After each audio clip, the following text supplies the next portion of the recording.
അമ്മയെ അറിയാം എന്നേശുവോടൊപ്പം. യേശുവേ അറിയാം എന്നമ്മയോടൊപ്പം.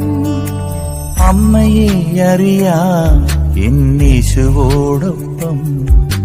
യേശുവേ അറിയാം എന്നമ്മയോടൊപ്പം.